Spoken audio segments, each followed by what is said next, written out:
Today we will learn method of calculating depreciation. There are two methods of calculating depreciation, straight line method and written down value method. First method is straight line method. Straight line method is also known as SLM, fixed installment method, original cost method, fixed percentage method. In this method, depreciation is calculated on time basis on original cost every year and amount of depreciation remains same. ये depreciation जो calculate करते हैं हम SLM method से, उसमें amount of depreciation always remains same throughout the life of the asset. मेरी cost है for example asset की 1 लाख रुपीज़ और मैं बोल रही हूँ उसकी स्क्रैप वैल्यू इज 20,000. इस पे जो डेप्रिसिएशन लगेगा थ्रू आउट द ईयर वो सेम अमाउंट का लगेगा. Merits will be it is very simple and amount of depreciation remains same through out the estimated useful life of an asset. Demerits will be this method is not feasible when asset requires high repair charges during later years. इस method में ये होता है कि अगर मेरे asset को आगे वाले टाइम पे आके like at the end of its useful life, जैसे लास्ट के जो 2-3 साल बचे हैं उसमें अगर उस पर ऑब्वियसली रिपेयर ज़्यादा लगेंगे मशीन को वर्क करवाने के लिए, क्योंकि उसकी जो प्रोडक्टिविटी थी, फंक्शन एफिशिएंसी थी मशीनरी की, वो कैसी होगी, कम होती रहेगी. तो उसकी एफिशिएंसी को मेंटेन करने के लिए हमें उसमें रिपेयर चार्जेस विद टाइम बढ़ते रहते हैं. बट हम अगर फर्स्ट ईयर में भी 10,000 का डेप्रिसिएशन दे रहे थे तो हम लास्ट के 3-4 साल में भी 10,000 का ही डेप्रिसिएशन दे रहे हैं. और अगर हम लॉजिकली सोचते हैं तो मशीनरी की स्टार्टिंग में जब तुम 10,000 का डेप्रिसिएशन दे रहे हो तो लास्ट वाले सालों में भी तुम बोल रहे हो 10,000 का, तो इसके अकॉर्डिंग तो ये तो बहुत कम अमाउंट है. तो लॉजिक के हिसाब से तो मेरा लास्ट वाले सालों में डेप्रिसिएशन ज़्यादा जल्दी गिरेगा, तो ये 10,000 से तो ज़्यादा का ही होना चाहिए. इसका डीमेरिट ये है कि अगर तुम same amount of depreciation provide करते रहोगे, फर्स्ट ईयर भी 10,000, सेकेंड ईयर भी 10,000, थर्ड ईयर भी 10,000, ऐसे ऐसे, और लास्ट के 3-4 साल में भी 10,000 दे रहे हो, क्या माना जाएगा कि तुम्हारा जो एसेट है ये कोई लॉजिक नहीं बना रहा है कि हर साल वो एक पर्टिकुलर अमाउंट का ही डेप्रिशिएट हो रहा है. तो it is one of the demerits. Second is the book value of the assets become nil at the end. हम इसमें एक अजम्पशन मान के चलते हैं कि अगर मेरा एसेट 1 लाख का परचेज हुआ है, अगर वो 5 साल चलेगा, तो मैं ये एक अजम्पशन मान के चलती हूँ SLM मेथड में कि वो मुझे 5 साल बाद 0 वैल्यू देगा. Okay, now amount of depreciation formula होता है cost minus scrap value upon useful life of an asset. इधर scrap value means estimated scrap value which we have already discuss, and useful life means estimated useful life. Percentage of depreciation, amount of depreciation जो हमने ऊपर से calculate करा है, divided by cost into 100. Now we will understand this with the help of an example. Suppose I bought a mobile phone for 30,000 rupees and I have estimated that after 3 years it will be sold for rupees 3,000. Depreciable amount का क्या formula होता था? Cost minus scrap value. Cost कितनी दे रखी है हमें question में? 30,000 और कितने का सेल करेंगे? 3,000.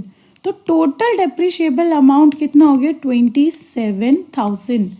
मुझे टोटल कितना अमाउंट डेप्रिशिएट करना है? 27,000 रुपीज़. ओके, और ये कितने साल तक मेरा चलेगा? Asset 3 years.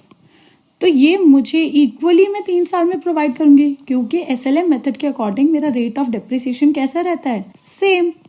तो मैं इसको डिवाइडेड बाय क्या करूंगी? 3, which will be 9,000 per annum. तो हम यहाँ पे फॉर्मूले से भी देख सकते हैं, amount of depreciation will be cost minus scrap value upon useful life. Cost 30,000 minus scrap value is 3,000 divided by 3 years. तो 27,000 is the total depreciable amount जो मेरी पूरी यूजफुल लाइफ में यूज होगा 3 साल तक।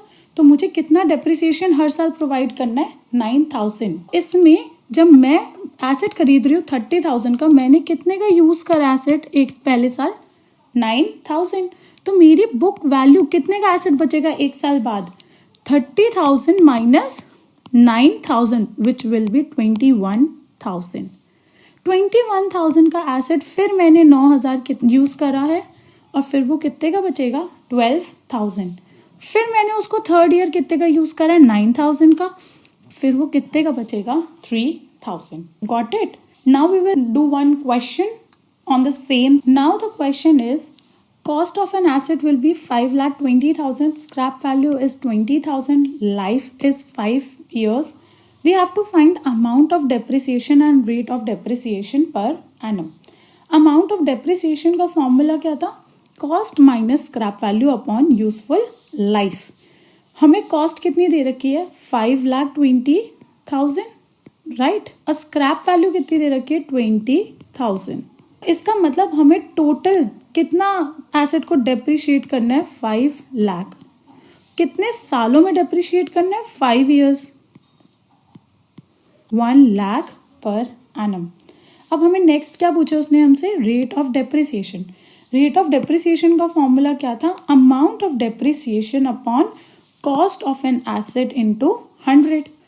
तो अमाउंट ऑफ डेप्रिसिएशन हमने अभी कैलकुलेट करा है, 1 lakh divided by cost is 5,20,000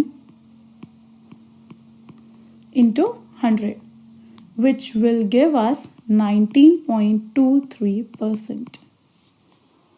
So in this question, cost is given as 8,40,000, scrap value is given as 40,000, rate of depreciation is 10% per annum. Find amount of depreciation. So what is the amount of depreciation's formula? It is cost minus scrap value upon useful life.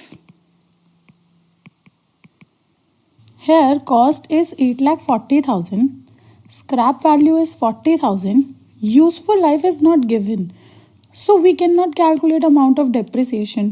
So we know another formula which is rate of depreciation is equals to amount of depreciation divided by cost into 100.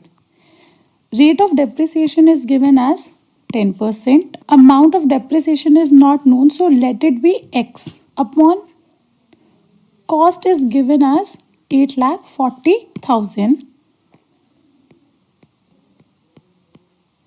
into 100. So if we solve this equation, X will be equal to 84,000. And where X amount of depreciation.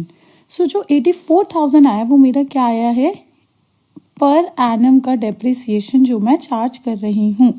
अब उसने हमसे second part में पूछा है book value after 4 years. In the beginning of the year 1, I purchased my asset for 8,40,000. And then after that, I used it for 1 year and the amount of depreciation I have paid on it is 84,000. So what will be the value after 1 year of depreciation? It will be 8,40,000 minus 84,000, which will be 7,56,000. And then I have used it for 1 more year. So after 2 years, it will be 7,56,000 minus 84,000, which will be 6,72,000. Again, I have used it for 1 year. The value of the asset will be 5,88,000. And for the 4th year, amount of depreciation will be 84,000, right? So 5,88,000 minus 84,000 will give you 5,04,000, correct? So the book value after using the asset for 1, 2, 3, 4 years will be 5,04,000. So how we will do it at an exam? Cost of an asset minus amount of depreciation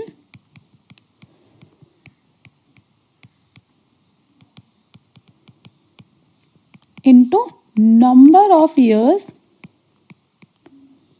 it has been used. So हमारी क्या आएगी? Book value after जितने भी years हमारे question में पूछे गए हो. इस क्वेश्चन में हमसे क्या पूछा है? After 4 years. कॉस्ट कितने का खरीदा था? 8,40,000 minus amount of depreciation we have calculated 84,000 and we have to calculate book value after 4 years. So we have provided this 84,000 for 4 years. As you can see, for first year we have provided 84. For second year also we will provide 84,000. For third year we will provide 84,000 and for fourth year we will provide 84,000. To 4 is equals to 8,40,000 minus 3,36,000 is equals to 5,04,000.